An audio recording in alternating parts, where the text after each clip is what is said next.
And I think we fight that so much because for the most part, as men, we don't know our purpose. Right. We don't know our purpose in life.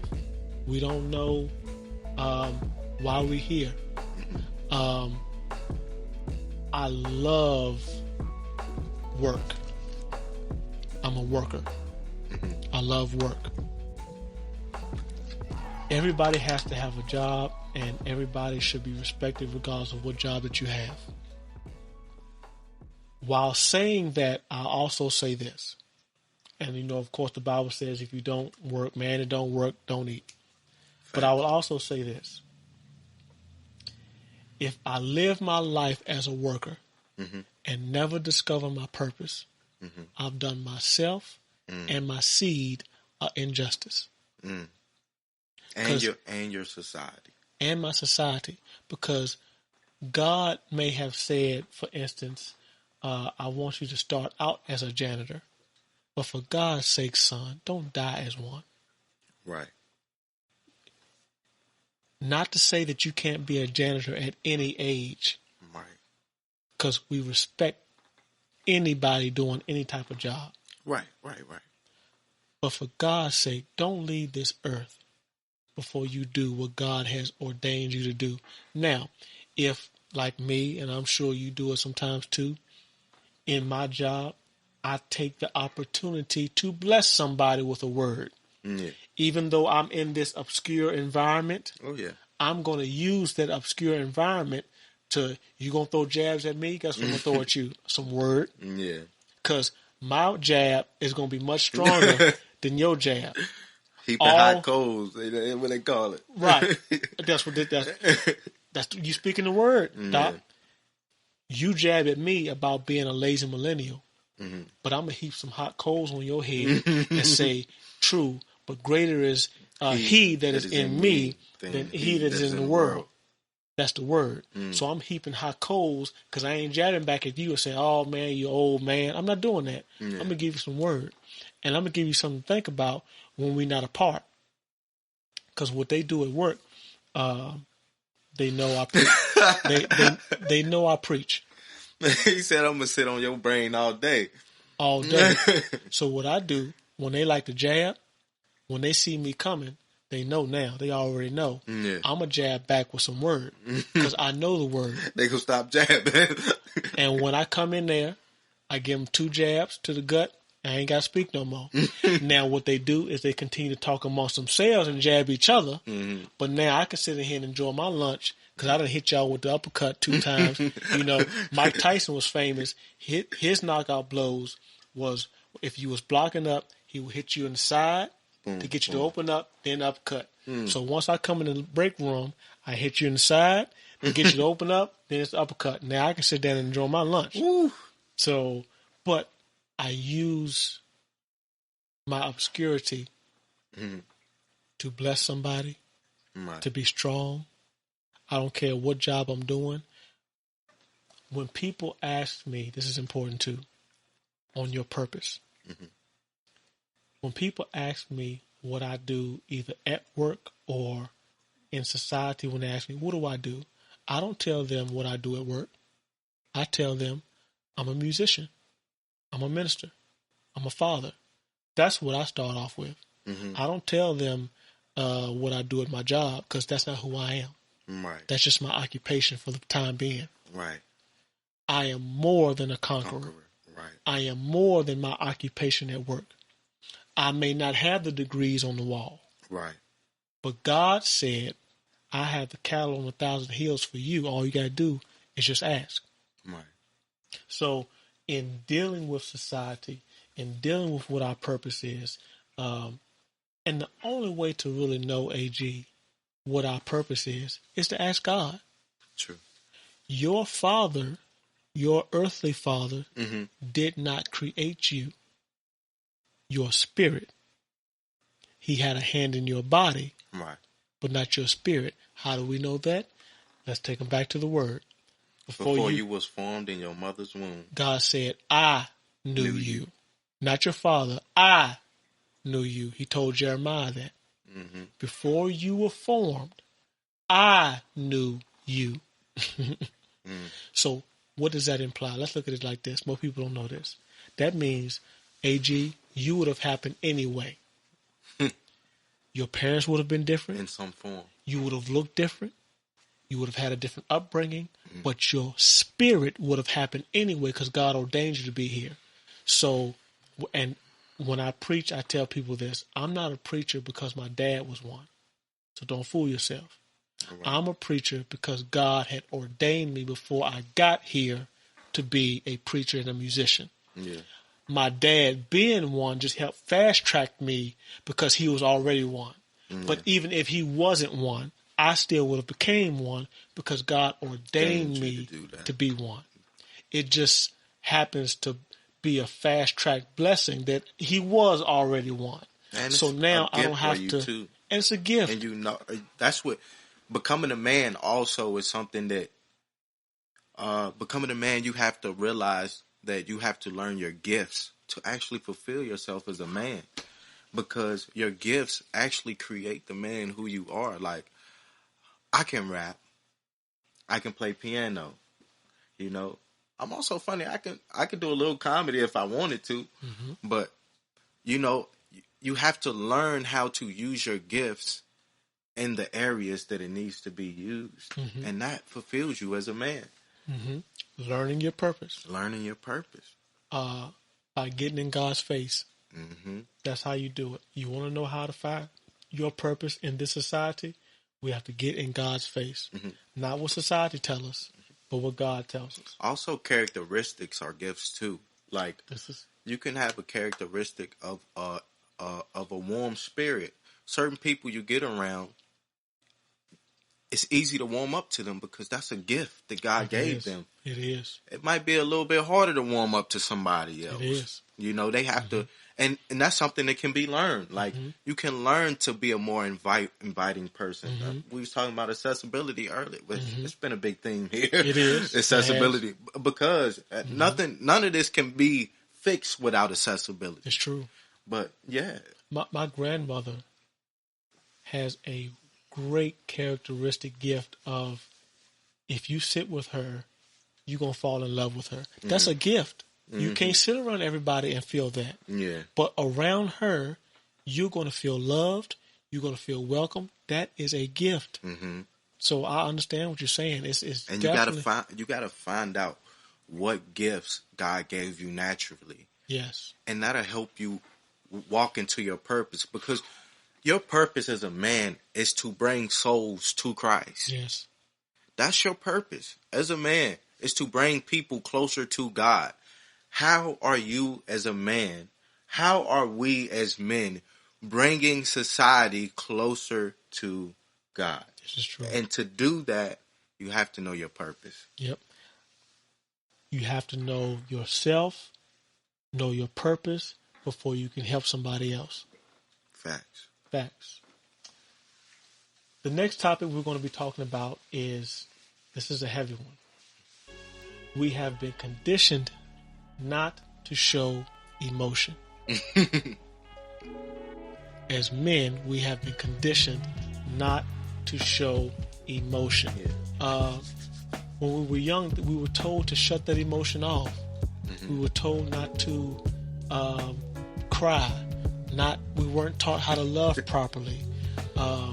So when we get older and we get girlfriends and fiancés and wives, and we don't know how to love them properly, it is strange for us because we don't know how to open up, because we've been taught from a young age how to be quiet. As men, we have been conditioned not to show emotion. Can you speak on how hard it was as a young man to show emotion? It was tough for me. I didn't necessarily have a hard time showing emotion. I grew into being able to share it a lot better. I will say, it makes me think of Carl Thomas' album. He used to have an album called Emotional, right? Okay. And I used to love that album. when I was a kid, when I was a little kid, I mean, I'm talking 6, 7, 8, 9. I had an infatuation for R&B music. Yeah. Oh, And man, I yes. would take R&B music, love songs, real deep and emotional songs, and I would go and find a hiding spot, right? With a CD player or tape player, because my sister, she used to have tapes. Mm-hmm. So I used to take them, and I used to go listen to these songs, and I would cry. Mm-hmm. I would listen to these songs. Yo, I shouldn't be saying I know this. y'all don't know. I mean, y'all, does it if take do away they from know- my masculinity as a man? Not to me, it doesn't. Nah. But do they know who Drew Hill is? Drew Hill, Oh my man. God, I don't even want to talk about man. Jagged Edge. Jagged Edge. Come on now. Jodeci? Man. Jodeci. Come on now. I used to go. I don't think Boys to Men made a song that you didn't cry off of. Man. But anyway, but I used to flashbacks. go to private places with these emotional songs and get my emotions out. I don't know why. Because you needed to. Because I actually think it's healthy yeah. to vent. And if that's what you felt you needed to do to vent, if it prevented you from doing something crazy, what's wrong with that? In middle school, I used to be on a middle school basketball team, right? And you know, before basketball games, you know, you listen to some Lil Jon or something. Back in middle school, I was in middle school 2003. Everybody listen to Lil Jon, T.I., you know, going crazy, right? 50 Cent going hard. I'm over there with the Jagged Edge. What was it? Too Hard album. Walked out of heaven. Right. Before the basketball game, I'd have walked straight out. I want to be emotional because the emotions were so high for the game. I needed R&B music to rid my emotion. So I just had to get it. No, I'm with you. That's cool. It's just because you just brought that up to me, and I never really thought about that. Why I used to love to listen to R&B music is because it helped me vent. It helped me leak emotions of whatever I was about to do, because I felt emotional about the basketball game, but I didn't know how to release that emotion. I felt emotional about the schoolwork or whatever. R&B. No, that's cool. That's cool. I'm the same way. I wasn't really on a lot of the hard music. I loved it. Yeah. But if I needed to get into a certain mode, straight R&B. Yeah. Usher, Drew Hill, Tyrese, and Boyz II Men. That's where I went. Oh man, Tyrese, You know, back in the 90s. Man. Sweet Lady. Sweet Lady. Oh. Man. That propelled his career. It did, yeah. That was the track. Shout out to my sister. That was the track. Man, she used to hit me with the heat when I was a kid. Yeah. The heat. We could put we breaking character right now. But we could put a playlist together that would smash any playlist today. Would smash it. And you mentioned Lil Jon. Now we love R&B, but if these guys today think they hard, the Lil Jon that you see now is, man, turned down for what? Not that Lil Jon. That man, Hey, 2003. That Lil Jon. Man, 2003. Lil Jon and the East Side Boys. That Lil Jon. Man. Almost had us walking around with gas cans. And we weren't even those type of dudes. No, man. Lil Jon, man. Man, he has... See, we music heads. So right. Once we get into music, we'll go all the way off. But, yeah, it's just getting that emotion. Because music brings that emotion. But because that's our gift. That's what we do. And so we are invoked with the music. Oh, yeah. We could go all day with it.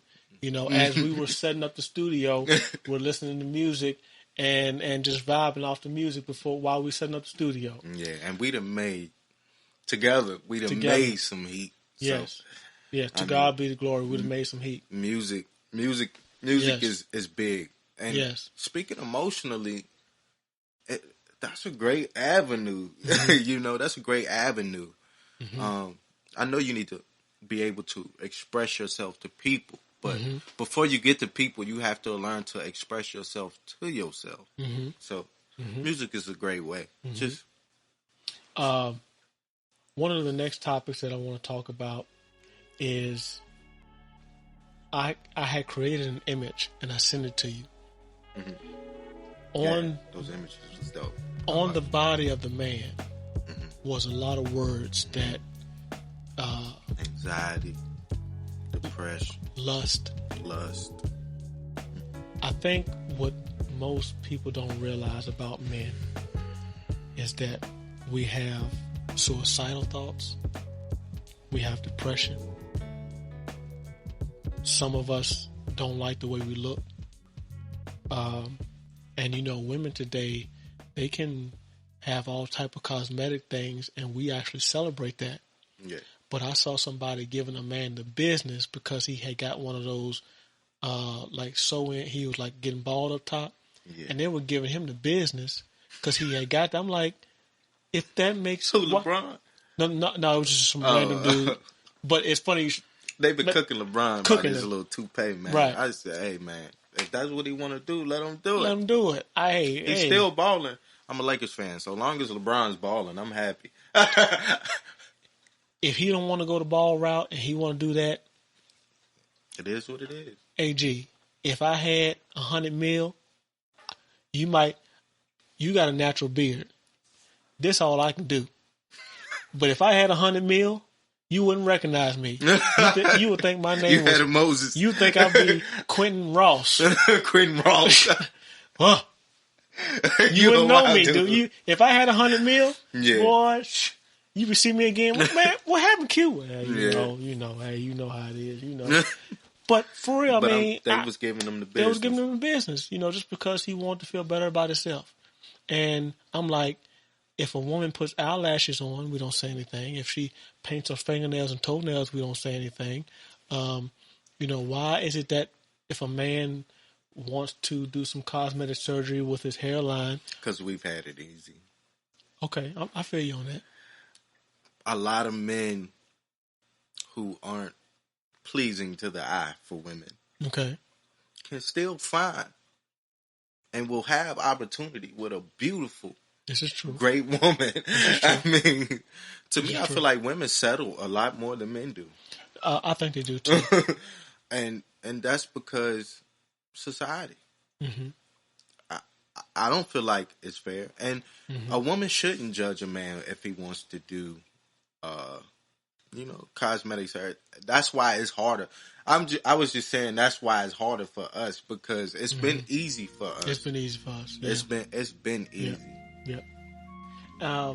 One of the next subjects we want to talk about is, I think a good one is we don't do alone well. That's great. I like that. We struggle with being alone. As a matter of fact, one of the first things that God says about man after he created him, one of the first things he said, AG, is it is not good for man to be alone. I'm laughing and smiling because a lot of these topics of what help you become a man, for me, how I've dealt with them, they have crying stories. Yes, right. Right. I've cried. Right. Like, when I think back about it, it took a lot of tears shed to become a man. And it's crazy because that's what we hide the most as men is tears. But that's what it took for us to be right. Right. Mm-hmm. But my experience with a man not being able to do alone well, I had my first apartment when I was like 21, 20, 21. And I got it on my own merit. Had my job. I had a late friend. She gave me furniture.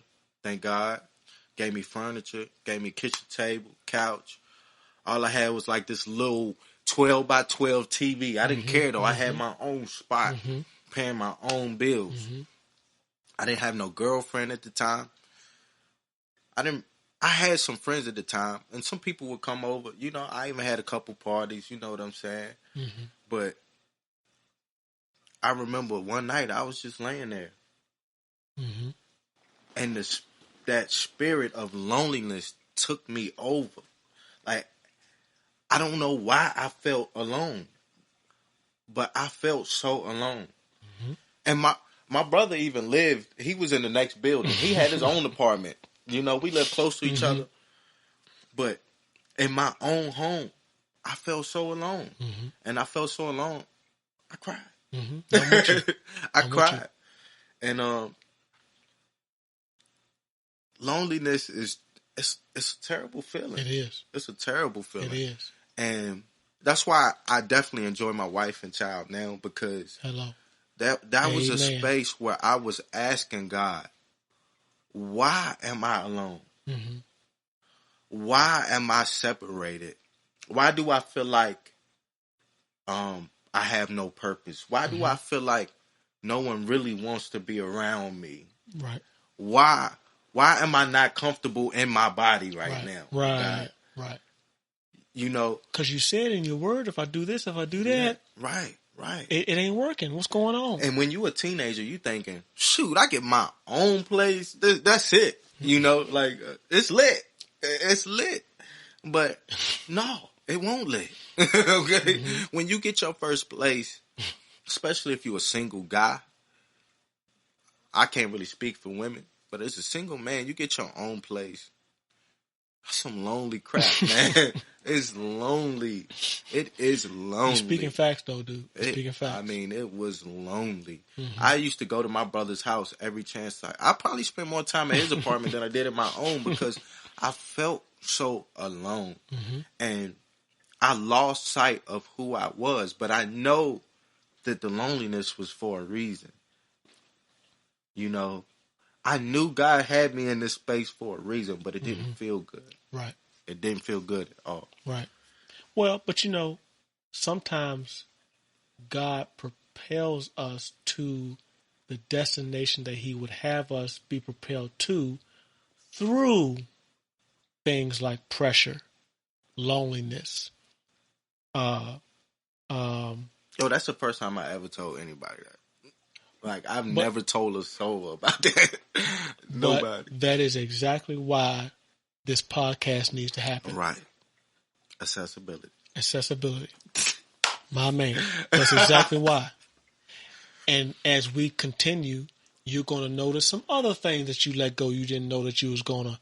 And you remember I was telling you earlier about my talking to the men, and you were saying, well, Q, don't look down on it. Look at it as if maybe somebody was in the crowd that was helped. So to what you just said, somebody may watch this and may say, I'm so glad this brother decided that his first time was now, because I needed to hear him say that.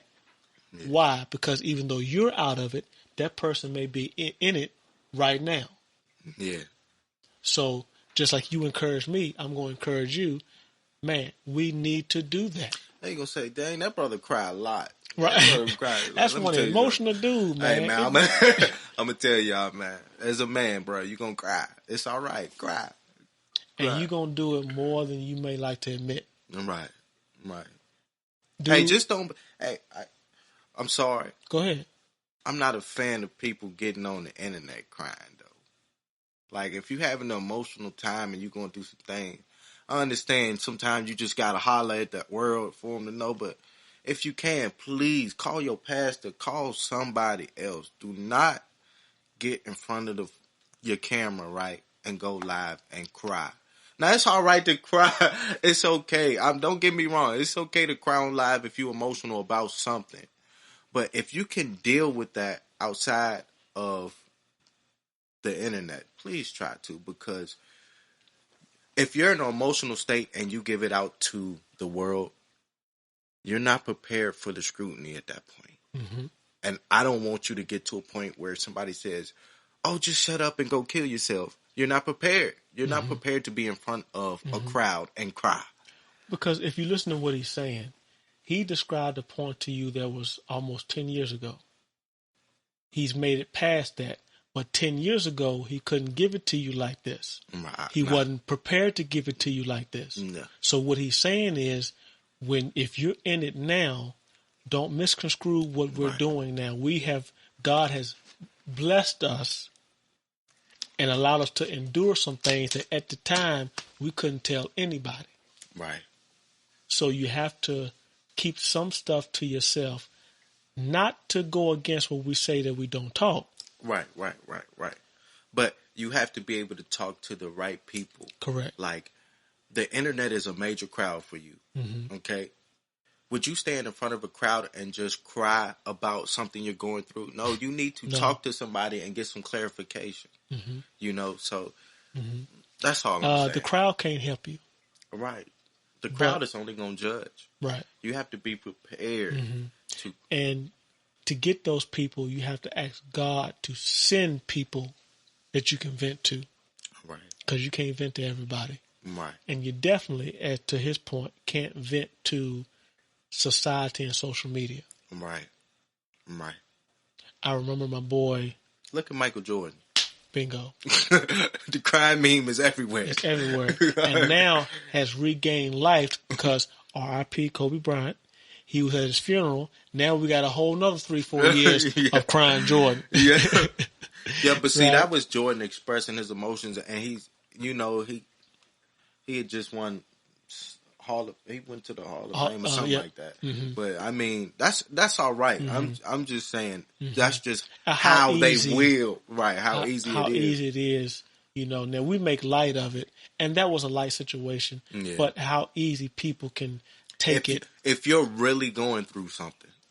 And see, when when I was told not to really go there, that was kind of my mentor's way of saying kind of what we're saying now. You see what I'm saying? You got some clarity. You see what I'm saying? He was kind of trying to say that. I guess maybe I took it the wrong way because in my mind I'm saying, well, I'm trying to help somebody. But from his point of view, but you're telling it to the crowd. And it may seem like we're doing the crying Jordan in the crowd. Don't do that. Right. So that's what my mentor was probably trying to say. So it's kind of like a light bulb kind of clicking now. Because at the time of him saying it, I wasn't feeling it. I was like, man, I'm trying to help people. Why can't I vent that? Right. Is this not the time to vent that? Right. It's just a group of men here. Right. But he was saying, no, don't do that. But now in giving them an example of the crying Jordan, and we're saying, hey, don't do that. Right. Maybe that we explain it this way because this is the generation we're in, and he just explained it do his way. Right. I just feel as though people get emotional and they hop on the internet, and the internet forces them to do worse. Right. Or look worse. Right. Or look worse. So it's not necessarily about how you look. It's about making you feel better. Yeah. You know, if you already feel like you want to kill yourself and you're very emotional about it and you hop on the internet, they're going to confirm for you that they want you to kill yourself. Some people going to reach out for sure, but trust me. If our young children didn't have access to the internet, would so many of them have gender confusion? If they were stuck in the tight-knit community that didn't put up with that, would they be so inclined to go out and say, I don't want to be identified as this, I want to be identified as that? You see what I'm saying? To your point, society. Don't get on social media depressed because they're going to confirm your depression and have you go overboard. See, and that's the thing about being alone. You alone and you get emotional. I can't imagine what it would have been like if I was alone. I mean, the situation I was in, and then I turned the phone to myself and jumped in front of the crowd. Right. Like, I'm alone. Right. I'm lonely. Like, sometimes you inviting everything. You're inviting more in. Right. You already got that demon of loneliness in. Right. Then social media, the demon of lust is watching. Right. The demon of confusion is watching. The demon of all. So now they know exactly where to show up. Right. Your address. Right. Because how? Why? You let them in. You let them in. The demon of loneliness was already there chilling with you. Then you pick up your device, and now I heard a quote from a preacher that said, did you know that the devil doesn't know everything about you? I can believe that because he didn't create me. You want to know how he finds out? How? You tell him. Mm.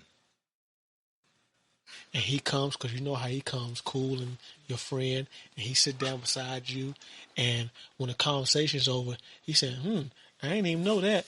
But, hey, you stay blessed, brother. Thank you for telling me that. And then he go away, man, I didn't even know that. You tell him. Yeah. In inviting these spirits in, we're going to get to some statistics. Mm-hmm. One of the descriptions on the man's arm was suicidal thoughts. Mm-hmm. I didn't know this till I looked it up, and I was astounded by the number. The next topic we're going to talk about is suicidal thoughts. Suicidal thoughts. I didn't know this, AG, but men commit suicide 3.5 times more than women do. Ooh. 3.5 times more than women do. Men commit suicide. And this is kind of tying all of the subjects in. Why? Because we don't talk. We don't know our purpose. Every topic we talked about today is culminating into suicidal thoughts. Mm-hmm. I don't know who I am.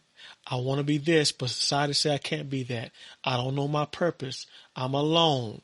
I want a wife. I'm not good enough. I'm not good enough. Should I feel lust? I love women, but I love them too much. Because sometimes, men, we get a lustful spirit and we just want a woman so bad. But the Bible says I shouldn't feel that. And my grandparents say that I shouldn't feel that. And so all of these things can culminate into suicidal thoughts and suicidal tendencies. Our men are dying, and they're dying silently. We struggle, AG, with suicidal thoughts. We're dying silently because we don't talk. We don't know our purpose. Our children are afraid of us. Our women don't understand us. We don't communicate with them properly. Society seems like it's taking us out of the equation of what the normal picture of a family is. And I just read you the statistic that says men commit suicide 3.5 times more than women because we don't talk. Right. Now, I would be lying to you if in my 33 years I told you I never thought about taking my life. I would be lying to you because of being alone in the house by myself. Yeah. And, it didn't matter. I had fish tanks. I had video games. I had music. I had all these things to keep me company, but somehow that still wasn't enough. Somehow with all of that stuff around me, I still felt like this life is not worth living. And at the time, this is before I got married. I didn't have a wife, didn't have no kids, hadn't been through half of what I've been through now. All I knew was I'm in this house by myself. Something is not right. I'm young, I'm fit. So we went through the same thing, basically. Yeah. And now I'm talking to the Lord. What is wrong with me? Don't nobody knock on my door. It seems like when they do, they want something. Don't nobody come and say, hey, man, how you doing? Can I give you something? It's always come to take from me. Right. I'm already drained. Then they come to take more. Lord, I don't have any children. I don't have a wife. We're in the church. I got to perform every Sunday. I can't just sit back and listen to the word. I got to be out front. Our fathers are pastors, if you didn't know. So we're not weak men. We're very strong men. Oh, yeah. And we were raised by very strong men. Oh, yeah. But because we grew up in church, now we got to perform. I played, he plays. And even without playing, our father was always the pastor. Mm-hmm. You know, I couldn't walk in church and act as if stuff was wrong Right. because you Had a job to do. I had a job to do, and you the first family. You good? What are you talking about? You struggling for? Y'all good? Mm-hmm. No, I wasn't. And see, that's the trick. That's why when you hear about men, people taking their life, people always say, "Well, I didn't know. He never gave anything." Because y'all told him, what are you doing depressed? I heard a preacher say, a very known pastor say, very well-known pastor, to prove my point, a male. He said one time he told one of his congregational members that he was depressed. The congregation member proceeded to say, "What are you doing depressed? You the pastor." So he said, I can't feel depressed.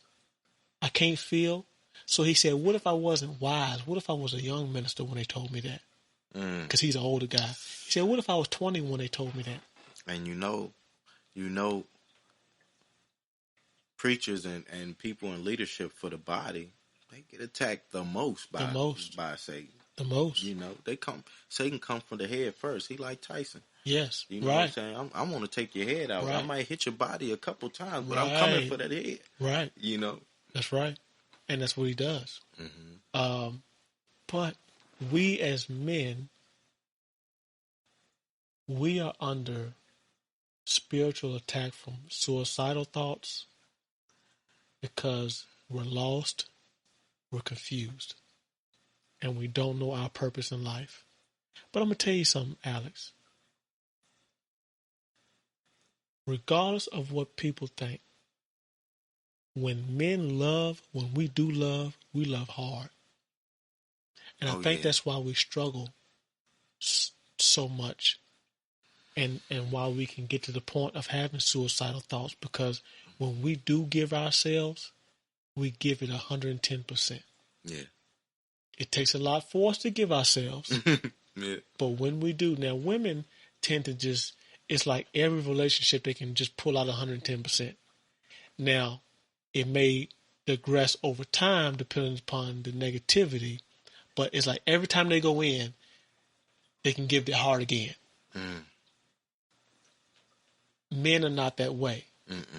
Every relationship is not going to get 110 from me, and that's I'm being 110 giving you that fact. Yeah, every relationship definitely didn't get 100. I had to learn before I got to my wife how to give 110. Right. Like some girls got 50. Right. Some girls got 70. Most of the time, I didn't even commit to them. Right. So they barely got 30. Right. I'm with know? I'm with you. I'm with you. That's just a reality. Yeah. And how do you feel about the statistic that we do take our lives 3.5 times more than women? How do I feel about what? That we do take our lives more than women.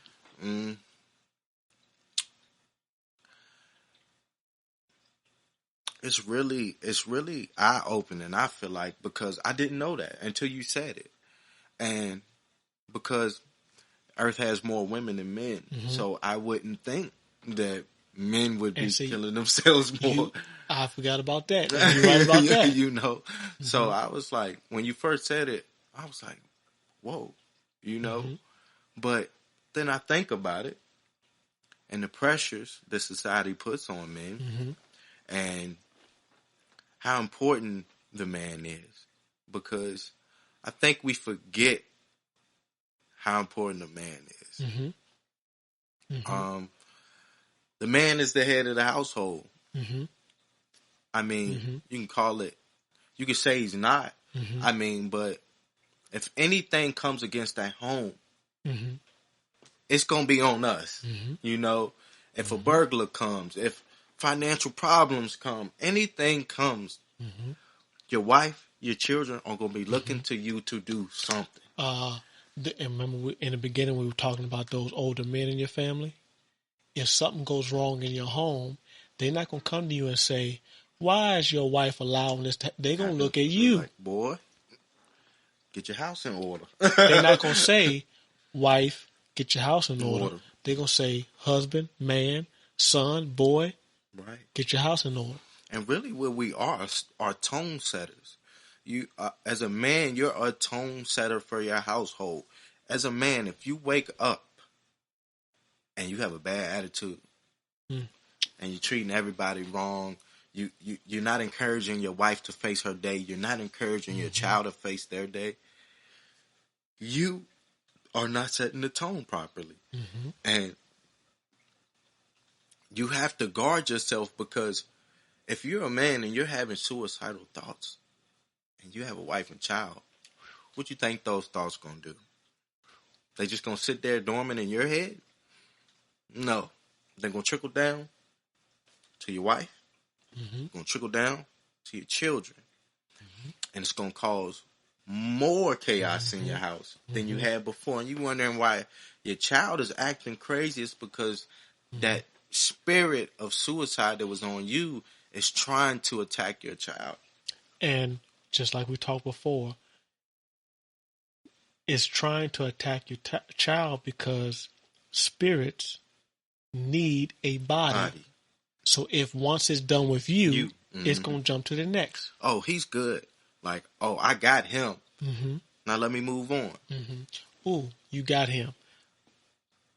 This is why you should never look at your neighbor and assess your life and try to compare it to what they got. The enemy may have them.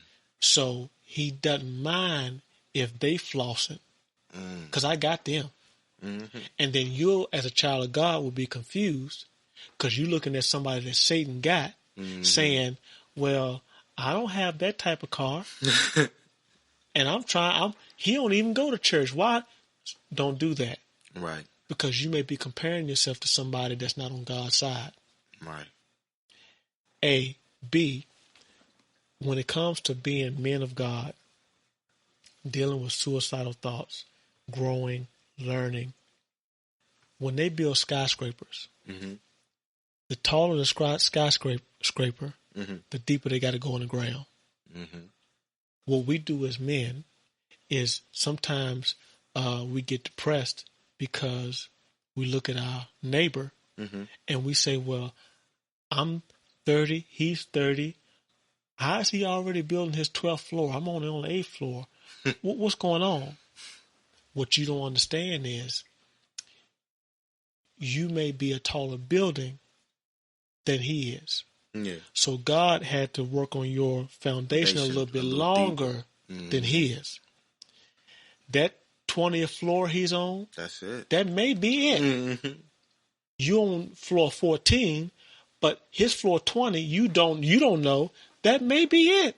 Right. And when you finish, God gonna put you on 46. And also, he might be one day of work away from jumping off the building because of suicidal thoughts. Right. And look how well you're handling your 14 floors. Lord have mercy. You got a team.